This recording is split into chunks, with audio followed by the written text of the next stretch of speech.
বেআইন নাহার, কে একটু বাইরে আসবা। কে বাপ রে বাপ, আপনারা কি পথ ভুলে আসছেন এখানে? হ্যাঁ, আম্মা দেখছো নাকি গরিবের বাড়িতে এরকম হাতি চলে আসছে? কেন আছে আমার বাড়িতে?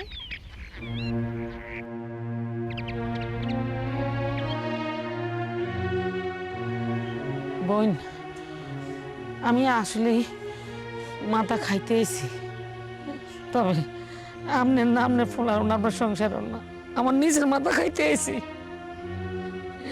আমি আমি আধা পাগল আছিলাম, আমার হুঁশ হইছে। আমি নিজে কষ্ট করছি তো, আমার তো আমার শ্বশুরবাড়ির শান্তি দেয় নাই। আমি মনে করছি আমার মায়ের আমি অশান্তিতে রাখবো না, আমার চোখের সামনে হাতের সামনে থাকলে ভালো থাকবো। এই জন্য আমি অনেক বড় ভুল করে লাইছি, অনেক অন্যায় করে লাইছি।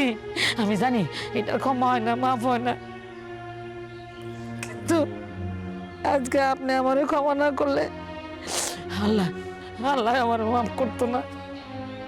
আমার আপনি মাফ করে দেন, আমি ভুল করছি, আমি ভুল করছি।